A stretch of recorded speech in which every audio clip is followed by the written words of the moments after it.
situation is unfair because the schools for black children are not as good as those for white children.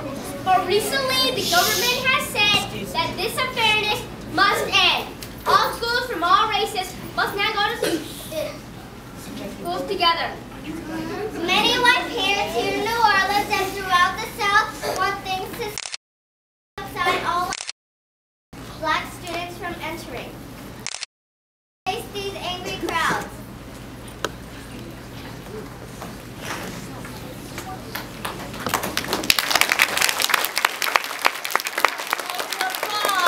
Until the end of the play. Thank you. Narrate. Go. Scene 1. Evening. The kitchen of Ruby's house. Mrs. Bridges serves coffee. Ruby and Mr. Bridges come in from her softball game.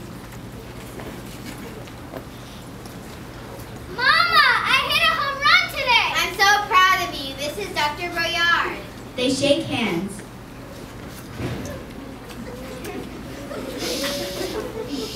Is this the girl I hear is so smart?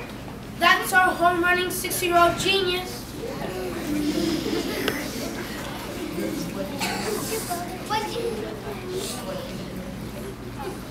Dr. Yard works for a group that fights to make sure that black people have the same rights and opportunities as white people. What do you mean?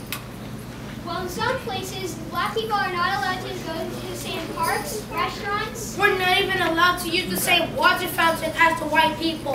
Why? Well, some people think the color of your skin is the most important thing about you. They don't care if you could hit a home run with that good grades. They won't even let you go to the same school as the white children. Dr. Yard works to make sure that you get as good as an education as white children. And Ruby, he wants you to help. Ruby, do you know that nice school nearby where all those white children go to? Yes? Well, I want you to be the first black student there. You could be part of history. After more conversation, Dr. Yard says goodbye and leaves.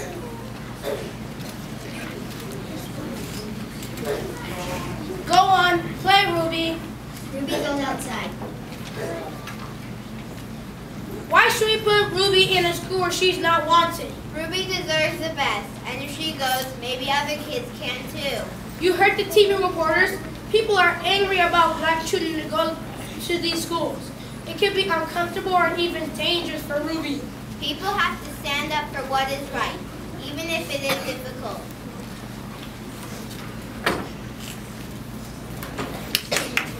Scene 2. Morning. The William France Elementary School. Morning. The William France Elementary School. Two TV reporters stand in front of the school. Police barriers are set up along the walkway leading to the door of the school. Here at the Friends Elementary School is 6-year-old Ruby Bridges, first day of school. A crowd of angry white people stand behind these barriers. As they walked into the school, Ruby Bridges and her mother were protected by 4 government marshals. The marshals carried guns. But the school seems almost empty. Many of the white parents kept their children at home. The people in the crowd held signs that said they didn't want black children in a white school. The reporters interview people. Excuse me, ma'am. Why are you protesting here this morning? I don't want my Jimmy going to school with black children. What will you do about it? I will keep him out of school until the girl goes away. The reporters interview another parent. And excuse me, ma'am. Why are you protesting here this morning? I ain't gonna let my feelings go to school Just a minute. Let's wait till they're finished laughing. Okay. Are you ready? Continue. I don't care how long it takes. My baby's not going to school. That girl in the room.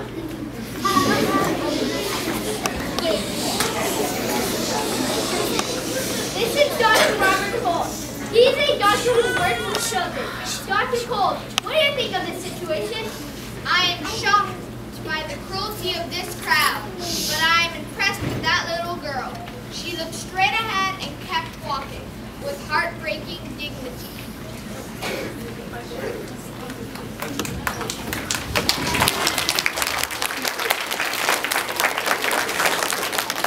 Scene 3.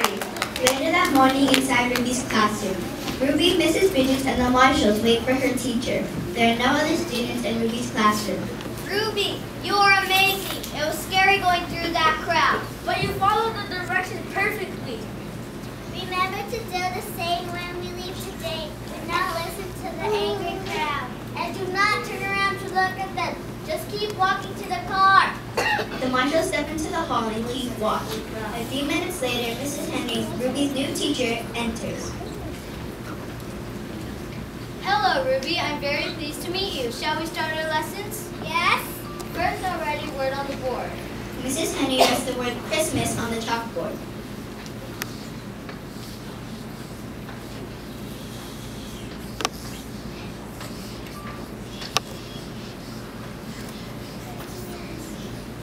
You wrote Christmas. Very good. Now take the chalk, Ruby. Using the letters in the word Christmas, write as many other words as you can. Ruby starts writing. She says each letter and then the word. C-A-R. Car. S-I-T. Sit. She writes so well and so fast for her age, Miss Bridges. She picks up everything so quickly. They hear the crowd outside yell for Ruby to leave the school.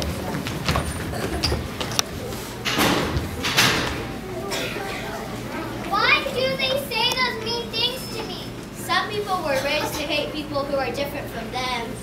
But we know everyone is special. We should all respect each other. When are the other kids coming back so it can be a normal school? Their parents will soon realize that they should come back. For now, this is your very own class. They hear the angry mob yell again. It's time for physical education. Let's do jumping jacks. Count loudly. They all do jumping jacks and count to drown out the noise in the crowd. 1, 2, 3, 4, 5. The crowd yells through the window. Count louder. 6, 7, 8, 9, 10.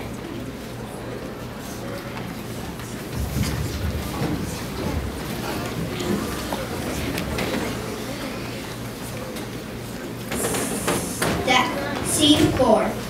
That night, the Bridges' living room. Ruby is in bed asleep. The mom and dad talk.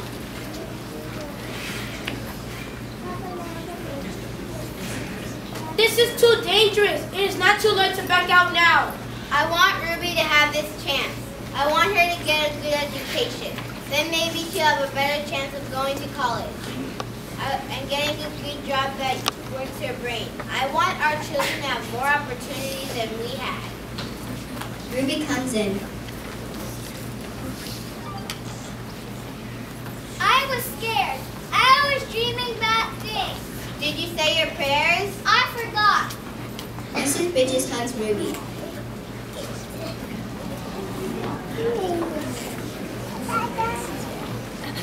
Pray for everyone, even those angry people.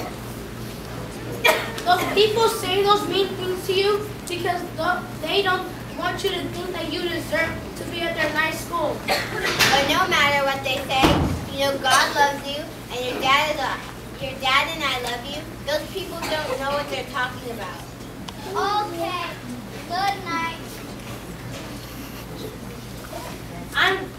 That's our brave little girl. Ruby goes back to bed. See, she's scared. But a new school is better, newer, cleaner. Her teacher is nice and smart. Ruby deserves to be there.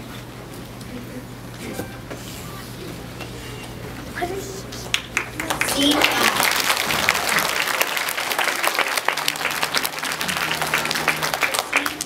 A few months later in Ruby's classroom. A few students have joined Ruby's class. Ruby talks to Jimmy. What's your name? Jimmy. Do you want to play baseball at recess? I can't play with you.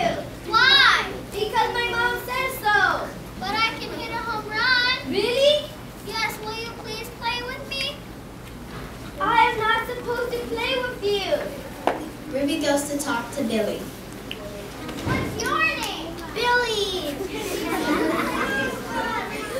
I can't play with you. Why? Because the color of your skin. But I can hit a home run. Really? Yes, will you please play with me?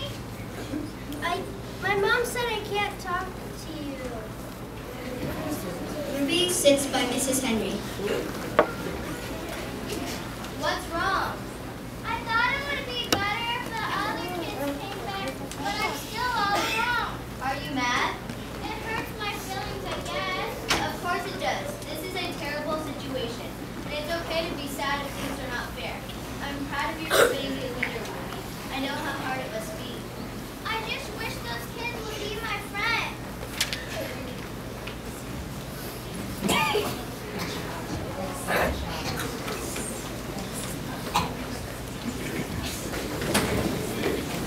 Scene 6. A few weeks later in front of the school. Ruby stands, 2 marshals in front and 2 behind her. They take a few steps toward the school.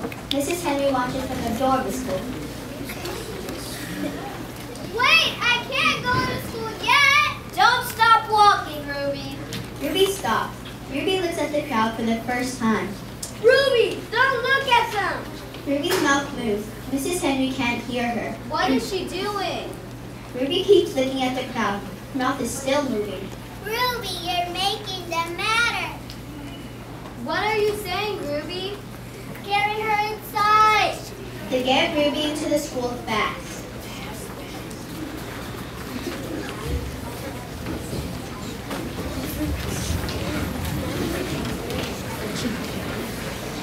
Scene 7. Ruby's living room that evening. Mrs. Henry and Mr. and Mrs. Bridges talk to Ruby. Ruby is drawing a picture with lots of kids in it. Ruby, I saw you talk to the crowd. Were you angry with them? Did you tell them to leave you?